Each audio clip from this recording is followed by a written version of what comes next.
Nouveau rebondissement dans l'affaire de la mort d'un créateur de mode new-yorkais sur un yacht aux Hamptons. Équipe à long coup. Opère désormais au Montauk Yacht Club. 32 Star Island Road. La famille de Martha Nolan Oslater a déposé des documents au tribunal accusant l'homme avec qui elle a été vue pour la dernière fois d'agression. Ce que nous savons sur lui et les allégations selon lesquelles il aurait pu penser avoir une aventure romantique avec la créatrice de maillots de bain, qui a environ 30 ans de moins que lui. Nous suivons l'affaire présentée par Law & Crime. Je suis Cliss Stewart.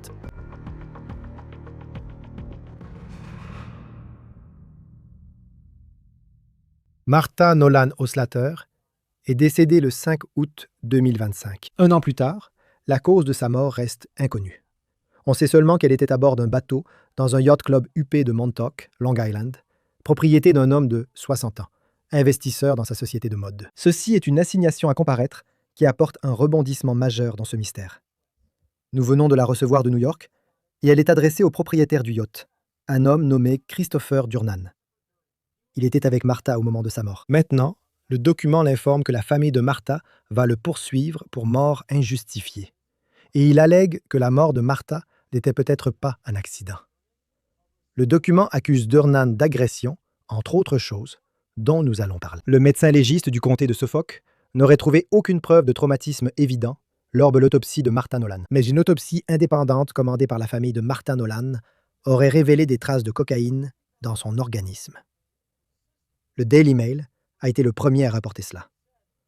La famille a déclaré qu'il ne s'agissait pas d'une quantité de cocaïne pouvant entraîner une overdose. Voici quelques autres indices importants de l'autopsie indépendante à discuter, pouvant influencer le procès pour mort injustifiée et éclairer les faits sur le bateau. La famille Nolan réclame 50 millions de dollars. Avant d'en arriver à cette partie de l'histoire, je dois vous rappeler comment nous en sommes arrivés là. Donc, Osladra était connue publiquement sous le nom de Martha Nolan. Elle n'avait que 33 ans et elle avait quitté l'Irlande pour s'installer à New York en 2015. Et elle a vraiment travaillé dur dans un nouveau pays et est devenue une étoile montante dans le milieu ultra compétitif de la mode à New York. Et il semble aussi, d'après les réseaux sociaux, qu'elle menait un train de vie luxueux et flamboyant. Mais en tant qu'entrepreneur, elle travaillait dur pour cela. Elle était la fondatrice d'une marque de vêtements appelée East by East. Il fabriquait des maillots de bain. Bonjour à tous, ici Martha de East by East. Je suis la fondatrice, la directrice artistique. Nolan aurait lancé la marque en 2022.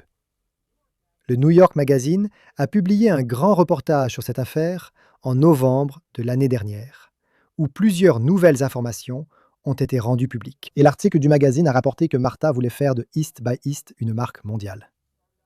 Mais elle a commencé modestement, avec des boutiques éphémères dans les Hamptons, et elle s'est vraiment intégrée au cercle très aisé des Hamptons pendant l'été. Le New York Magazine a rapporté que, pour donner un coup de pouce à son entreprise, elle a vendu 13% de celle-ci à un homme riche nommé Christopher Durnan.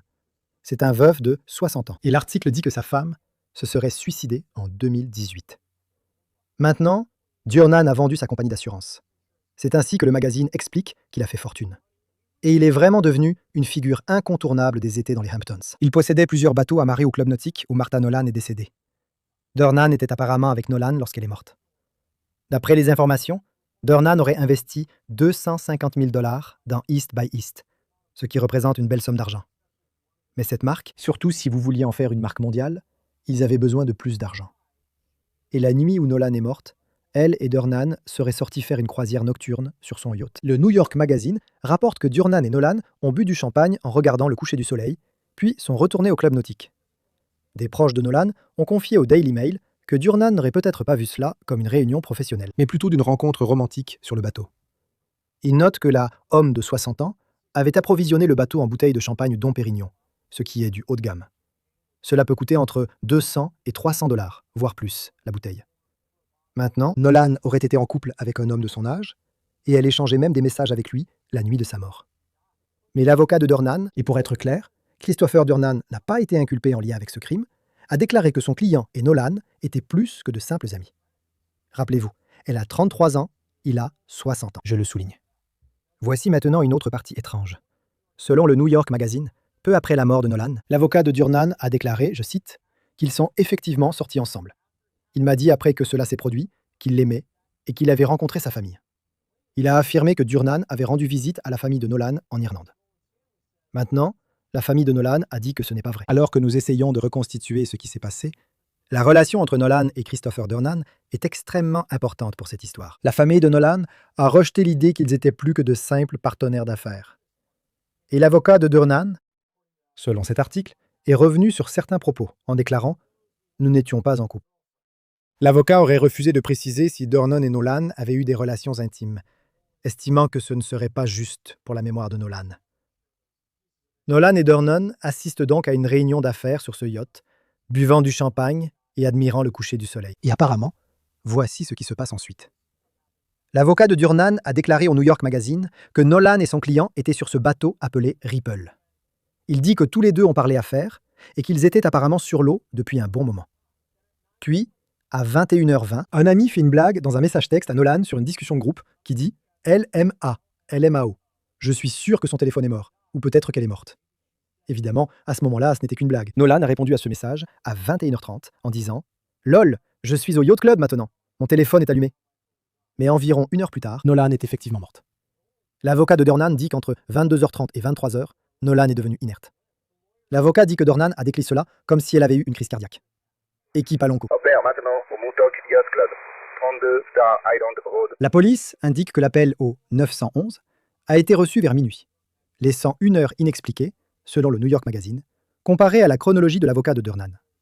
Celui-ci affirme que son client a tenté de réanimer Nolan par massage cardiaque. Mais dans un retournement étrange, Durnan aurait été nu lorsqu'il cherchait de l'aide. Le New York Post a interrogé des témoins qui affirment avoir vu Durnan jeter de la crème solaire sur les bateaux des gens, essayant de les réveiller, en criant « Faites quelque chose !» Et il faut se demander... Sur cette chaîne, nous parlons de crime, d'enquête et de justice.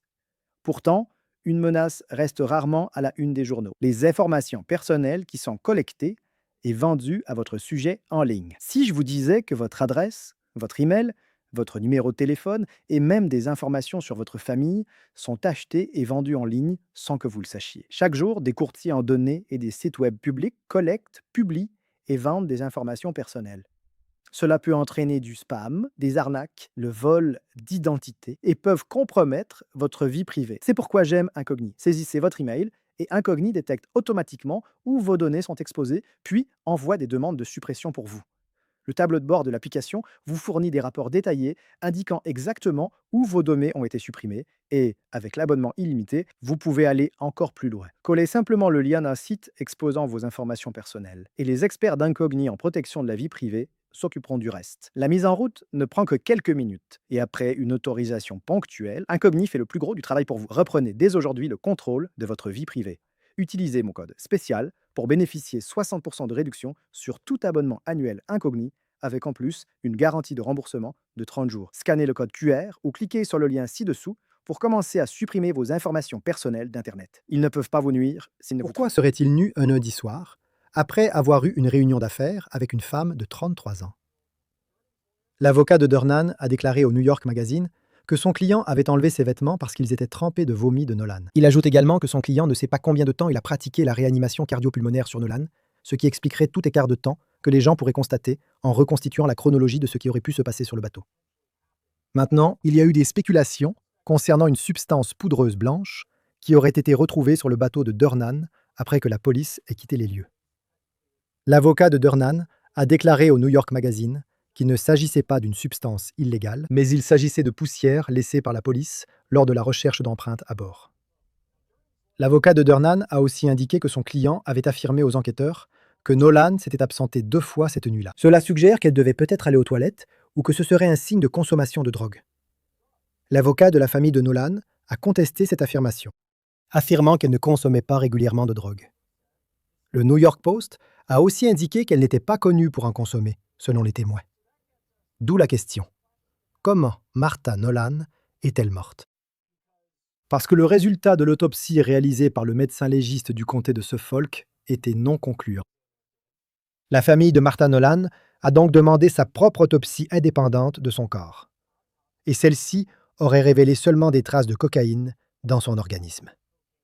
Le Daily Mail a été le premier à rapporter cela. La famille explique que la cocaïne dans son organisme aurait pu être présente plusieurs jours avant sa mort et estime que la quantité retrouvée n'aurait pas causé d'overdose. L'autopsie a aussi révélé qu'elle était jeune et en bonne santé, et elle aurait confirmé qu'il n'y avait aucun signe d'intervention criminelle, comme une strangulation ou un traumatisme contondant. Mais ensuite, nous recevons cette assignation et le nouveau développement dont nous parlons aujourd'hui, qui est adressé à Christopher Durnan, ce qui soulève maintenant des questions sur cette affaire et sur ce qui a pu se passer. Le document indique que la famille de Martha Nolan prévoit de déposer une plainte pour mort injustifiée, réclamant 50 millions de dollars. Et le document accuse Durnan de plusieurs choses, y compris d'agression. Plus précisément, il est écrit, je cite, « Le défendeur a intentionnellement et illégalement agressé la défunte et a fait preuve de négligence grave et de conduite imprudente et téméraire envers la défunte. » Maintenant, le New York Post cite des sources affirmant que l'autopsie de la famille a révélé qu'une forme d'agression a causé sa mort, mais il n'est pas clair de quoi il s'agit. Et il est très important de souligner qu'à ce stade, Christopher Durnan n'a pas été inculpé d'un crime. Personne n'a été inculpé en lien avec la mort de Martha Nolan. Nous accueillons maintenant Will Corman, avocat de la défense pénale. C'est toujours un plaisir de vous recevoir sur Law & Crime. Il y a encore un tel mystère un an plus tard sur ce qui est arrivé à Martha Nolan. Et puis il y a cette convocation qui arrive. Que devons-nous en conclure? Pas forcément d'un point de vue juridique, mais simplement en essayant de reconstituer ce qui a pu se passer. Bien sûr, il est évident que quelqu'un de son entourage soupçonne un acte répréhensible. Quelqu'un a le sentiment que cette mort n'était pas accidentelle. Et donc, en conséquence, ils ont intenté un procès. Maintenant, encore une fois, ils ont peut-être intenté ce procès pour voir ce qu'ils pouvaient apprendre, ce qu'ils pouvaient découvrir. Peut-être disposent-ils d'informations les conduisant à penser qu'il s'agit d'une plainte recevable pour décès injustifié. Ouais, donc quand je les vois l'accuser d'agression, avant tout, et jusqu'à présent, on sait que le médecin légiste du comté de Suffolk ne semble pas avoir trouvé de preuves de traumatisme contondant ou de strangulation. N'importe qui peut poursuivre n'importe qui, j'imagine, mais de quel type de preuves auriez-vous besoin pour pouvoir réellement accuser quelqu'un d'agression comme ça? Je pense qu'il faut rester très prudent parce que, comme tu l'as dit, on n'est pas sûr de ce qui s'est passé. Une allégation évoque qu'une agression aurait pu causer sa mort, mais ce n'est ni la cause principale du décès, ni l'accusation principale de la plainte. En gros, ils insinuent qu'il s'est passé quelque chose sur ce bateau. Ce n'était pas une overdose. C'était quelque chose d'un peu plus grave que ça. Et par conséquent, si j'étais ces avocats ou les avocats de la succession, je voudrais savoir s'il y avait quelque chose sur lequel je pourrais fonder le procès. Ce n'était pas seulement de la conjecture, ni une pêche aux informations. Leur enquête interne a révélé quelque chose qui leur a fait juger ce procès justifié. Du point de vue d'une pêche aux informations, je n'ai aucune idée. On n'a que ces 3 pages pour l'instant. On ignore ce que l'autopsie indépendante a pu révéler, malgré des rumeurs. Mais quelle serait la stratégie, je suppose, du côté de la famille? Parce que se passe-t-il maintenant, puisque cela a été déposé? Christopher Durnan a environ 20 ou 30 jours pour y répondre. Quelles informations pourraient sortir?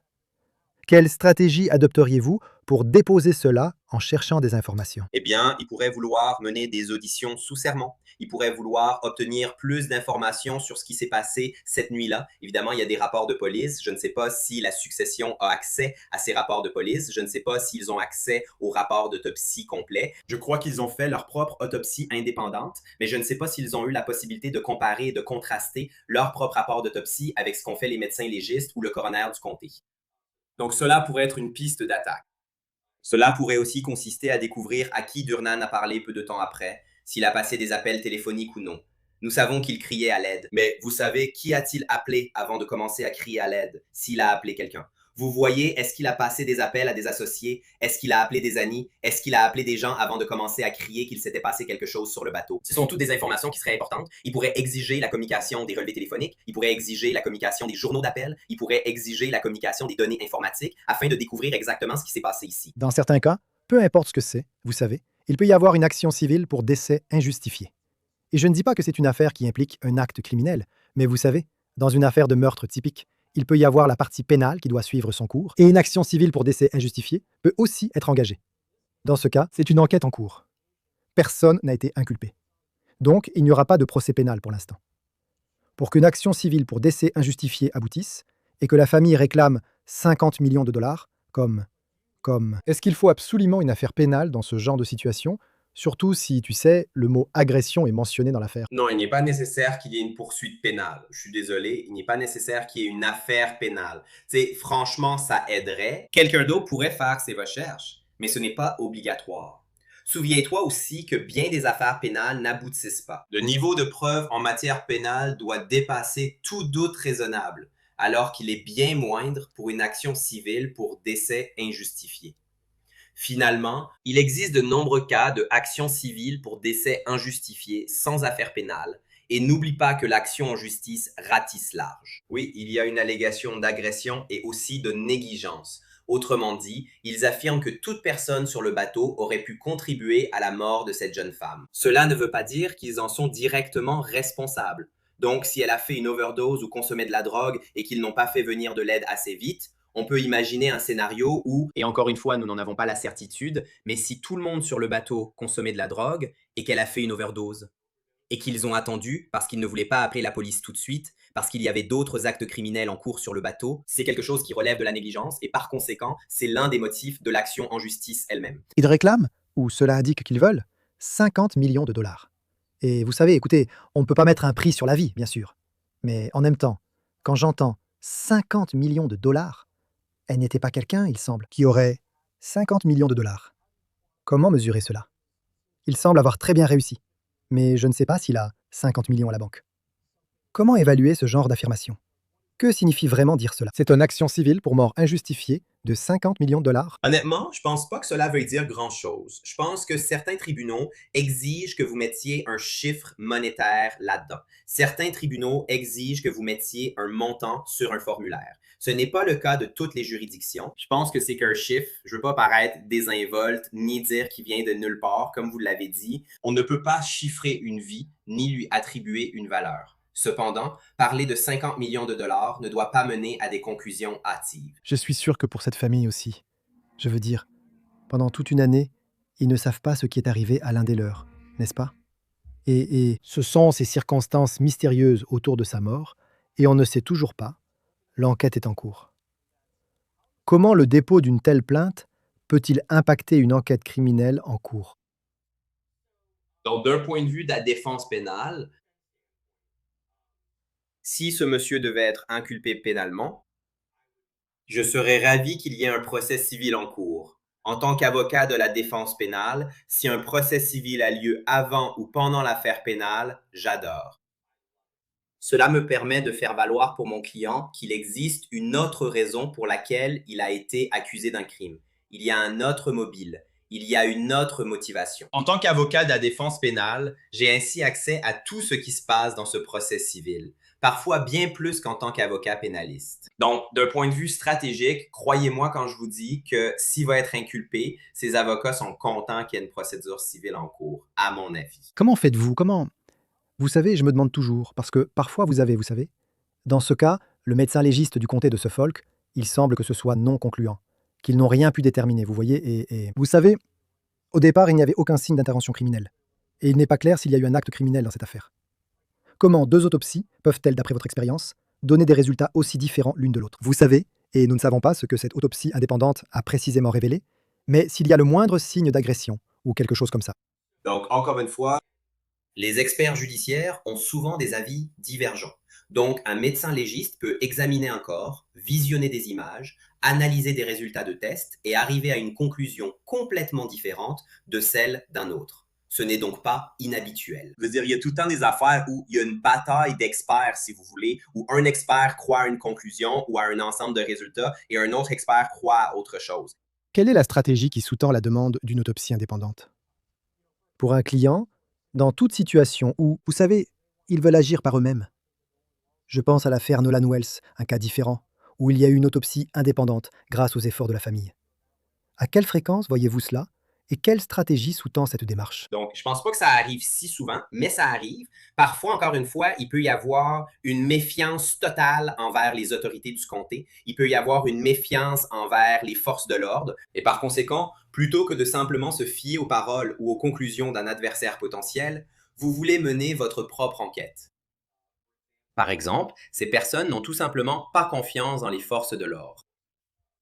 Et ils pensent que les forces de l'ordre pourraient être de mèche avec le parquet s'ils pensent qu'il y a déjà des questions soulevées sur la façon dont quelqu'un est mort. Lorsqu'ils ne font pas confiance aux autorités du comté pour mener l'enquête, on voit alors le plus souvent une autopsie indépendante. Et ensuite, pour la suite, Je veux dire, si vous êtes l'avocat de la défense de Christopher Durnan et que, vous savez, il a dit qu'il n'a rien fait de mal, il fait en sorte que cela semble comme si, vous savez, elle a juste eu un problème sur le bateau et que je ne sais pas ce qui s'est passé. Et je suis parti chercher de l'aide. Évidemment, il y a des questions sur la façon dont il s'est retrouvé nu. Ils disent qu'elle était couverte de, ou qu'il était couvert de vomi, et vous savez, quoi qu'il se soit passé là-bas. Comment répondez-vous à quelque chose comme ça, vous savez, quand cela arrive sur votre bureau? Que non seulement il s'agit de 50 millions de dollars, mais que vous voyez aussi le mot agression. Vous voyez, négligence, ce sont de grands mots utilisés dans cette affaire. Affaire, eh bien, je pense que tout d'abord, si j'étais son avocat, je voudrais m'assurer d'avoir protégé mon client avant de répondre à cette plainte. En d'autres termes, je veux vérifier que cette affaire pénale n'est plus en cours. Si l'affaire pénale est toujours en cours, mon client n'y participera pas. Soit j'invoquerai le 5e amendement sur toute la ligne, soit, plus probablement, je vais déposer une demande de sursis à statuer et informer le tribunal civil qu'aucune action n'est possible actuellement en raison d'une poursuite pénale en cours. Et donc, nous ne pouvons fournir aucune réponse tant que cela n'est pas terminé ou tant que nous ne savons pas que cela n'aura pas lieu. Donc, à un moment donné, la police du comté de Suffolk, puisque l'enquête est toujours en cours, c'est toujours, vous savez, c'est comme ça que cela a apparemment été présenté, je veux dire, à un moment donné, doivent-ils clore cette affaire? Ou peut-elle rester ouverte indéfiniment? Elle peut rester ouverte indéfiniment. Elle peut rester ouverte indéfiniment. Et comme je l'ai dit précédemment, vous savez, l'avocat de Durnan aura la possibilité, dans une certaine mesure, de dire « Eh, nous ne voulons rien faire pour l'instant. Nous ne voulons pas fournir de réponse parce que cette affaire pénale est toujours ouverte ou que cette affaire pénale est en cours. » Mais à un certain moment, le juge du tribunal civil va dire « Assez de temps s'est écoulé. Nous devons maintenant faire avancer cette affaire. » Et cette période pourrait être très courte ou très longue, selon la réalité ou la probabilité réelle qu'une affaire pénale soit engagée. Quand ce genre de choses est déposé, même si ce n'est pas la plainte officielle, quel est généralement le calendrier? Dans cette affaire en cours, sans accusation déposée, combien de temps la procédure civile peut-elle durer? Toutes les affaires, qu'elles soient pénales ou civiles, prennent beaucoup de temps. C'est comme ça. La phase de communication des preuves des deux côtés prend exceptionnellement longtemps, notamment avec les dépositions, les citations à comparaître, les requêtes et ainsi de suite. Ces affaires prennent longtemps à être résolues. Et nous verrons ce qui se passera ensuite. C'est certainement un rebondissement majeur dans cette affaire, mais cela reste encore un vrai mystère. Will Corman, avocat de la défense pénale. C'est toujours un plaisir de vous avoir sur Law & Crime. Merci d'être avec nous. Merci de m'avoir invité. C'est tout pour On the Case présenté par Law & Crime.